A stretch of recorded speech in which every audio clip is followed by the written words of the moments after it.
दोस्तों, राजनीति के अंदर अगर किसी के कलेजे में दम हो तो फिर सामने कितना भी ताकतवर नेता क्यों ना खड़ा हो, वो उसको जरूर राजनीति टक्कर दे सकता है। मैं ये बात पूरे दावे के साथ आप सभी के सामने कह रहा हूं कि राहुल गांधी के खासम खास कांग्रेस पार्टी के इकलौते एक नेता ने बीजेपी के दो बड़े ताकतवर नेताओं को, यानी कि खुद मोदी जी और अमित शाह जी को अपने बल पर चैलेंज करता हुआ नजर आ रहा है।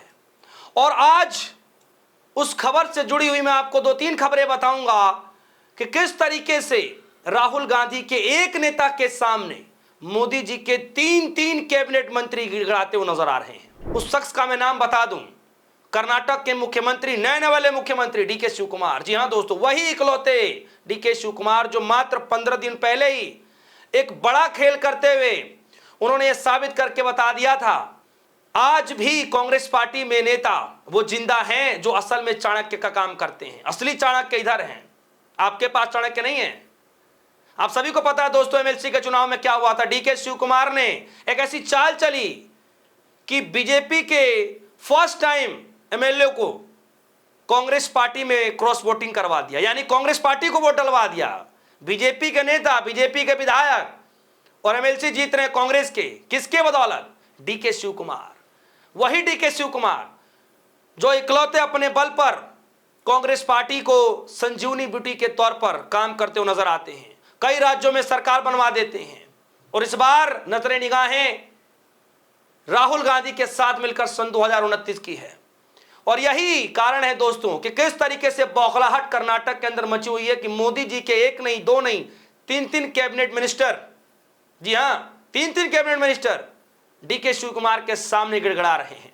तो दोस्तों, तीन कैबिनेट मिनिस्टर को सबसे पहले मैं इंट्रोड्यूस करा देता हूं। पहला जो नाम है एचडी कुमार स्वामी। आपको सबको पता है दोस्तों कि किस तरीके से ताकतवर नेता हैं। इनके पिताजी का क्या बड़ा अहम रोल रहा है और इस बार भी बहुत ताकतवर ही है, सबको पता है, लेकिन अभी परेशान है। मैं बताता हूं कैसे। दूसरा नाम मोदी जी के कैबिनेट मिनिस्टर हैं प्रहलाद जोशी। मोदी जी कभी काफी करीबी माने जाते हैं, मोदी जी इनकी बात भी सुनते हैं, हर बात पर इनकी सलाह भी ली जाती है। आज वो प्रहलाद जोशी भी परेशान है, गिड़गिड़ा रहे हैं। तीसरी जो महिला नेत्री हैं शोभा करंदलाजे, जो कि कैबिनेट मिनिस्टर तो नहीं लेकिन यूनियन मिनिस्टर, स्टेट मिनिस्टर हैं कर्नाटक के अंदर। तो दोस्तों, ये तीन मोदी जी के cabinet minister, state minister, union minister गिड़गिड़ा रहे हैं। और क्यों गिड़गिड़ा रहे हैं ये सुनकर आप भी चौंक जाएंगे। दरअसल दोस्तों, हर राज्यों की तरह कर्नाटक के अंदर भी एसआईआर की प्रक्रिया लागू हो गई है। और किस तरीके से एसआईआर की प्रक्रिया में चल रहे स्पेशल इंटेंसिव रिवीजन को लेकर के, जो वोटर लिस्ट को लेकर के जो तैयारियां की गई हैं कर्नाटक सरकार की तरफ से, डीके शिव कुमार की तरफ से, उन तैयारियों को लेकर के ये तीन कैबिनेट मिनिस्टर गिड़गिड़ा रहे हैं कि साहब यहां तो गलत हो जाएगा। कि किस तरीके से इन नेताओं ने बयान दिए हैं।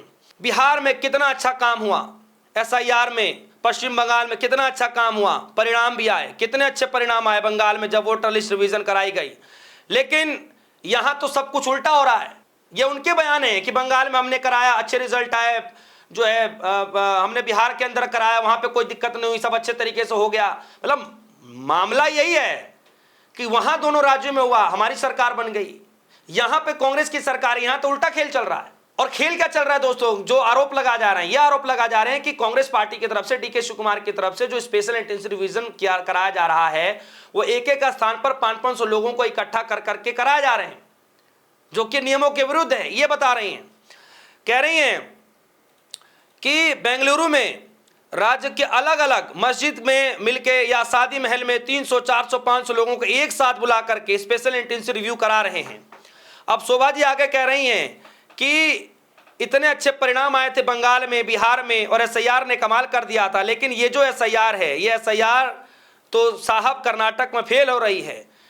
यानी कि जो आज तक बीजेपी के लोगों को एसआईआर बड़ा अच्छा लगता था, आज वो एसआईआर बड़ा गलत लग रहा है। यानी आज वो ज्ञानेश बाबू की नीति गलत लग रही है, यानी वो मोदी जी और अमित शाह जी की नीति जिनकी बदौलत ये स्कीम आई, आज वो नीतियां गलत लग रही हैं। किनको गलत लग रही हैं? मोदी जी के करीबी मिनिस्टर को गलत लग रही है। यूनियन मिनिस्टर को गलत लग रही है। इससे भी आगे लेकर के चलता हूं, इनसे बड़े वाले नेता जो कुमार स्वामी हैं, एचडी कुमार स्वामी, वो कह रहे हैं जो मोदी जी के एकदम खासम खास हैं, कैबिनेट मिनिस्टर हैं, आप सभी जानते हैं इस बार भी काफी ताकतवर नेता हैं। वो ये कह रहे हैं उनको तो न सिर्फ एसआईआर की प्रक्रिया से तकलीफ है, बल्कि उनको तो अपनी पार्टी में तोड़फोड़ की खबर है कि कहीं मेरी पार्टी ही ना जेडीएस टूट जाए। हाल ही में आपको पता है कि डीके शिव कुमार ने किस तरीके से इनके तमाम नेताओं को, बीजेपी के नेताओं को किस तरीके से क्रॉस वोटिंग करवा दी थी। तो यहां तो इनको यह डर है कि कहीं मेरी पार्टी ही ना टूट जाए, और एसआईआर को लेकर के कह रहे हैं कि गलत तरीके से किया जा रहा है, ये तो रोकी कर लोग रोक लगा दिया जाए। ये कह रहे हैं कुमार स्वामी कि भैया यहां पर रोक लगा दिया जाए। ज्ञानेश बाबू की उस नियम को रोक लगाने की बातचीत कही जा रही है। मोदी जी और अमित शाह जी की उस रणनीति पर रोक लगाने की बातचीत कही जा रही है जिस रणनीति के तहत दो राज्यों में सरकार आ गई। सोचिए, अब इसको आप आरोप माने, कुछ भी माने, आप कुछ भी कह सकते हैं। इतना डर है दोस्तों कर्नाटक में एसआईआर हो रहा है। तो इससे बड़े वाले नेता प्रहलाद जोशी, वो तो मोदी जी के एकदम खासम खास हैं, बहुत करीबी हैं, मोदी जी की बात भी सुनते हैं। वो भी ये कह रहे हैं कि यहां पर एसआईआर की प्रक्रिया के तहत बहुत गलत हो रहा है। ये जो खबरें आप सुन रहे हैं, खुद उन्होंने ये जो ट्वीट करके ना, उन्होंने ही खुद ट्वीट किया है, और ट्वीट करके वो क्या कह रहे हैं मैं आपके सामने पढ़ ही देता हूं।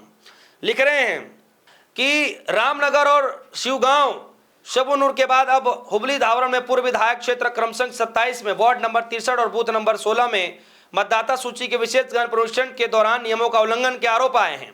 आरोप है कि BLO booth level officer Shrimati मेरा रामचंद्र हरनाल ने केंद्रीय चुनाव आयोग के दिशा निर्देशों को पालन किए बिना ही घर घर जाकर के सत्यापन करने के बजाय एक ही स्थान पर बैठकर जो है फॉर्म भर रही हैं। दावा किया गया कि इस कथित घटना का वीडियो और अन्य साक्ष्य भी सामने आए।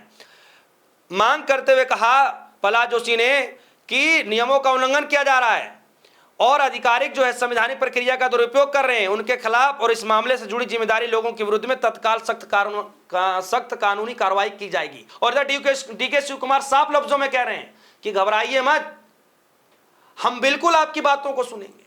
हम तो वोटर लिस्ट में सुधार कर रहे हैं, हम काय को गड़बड़ी करने जाएं।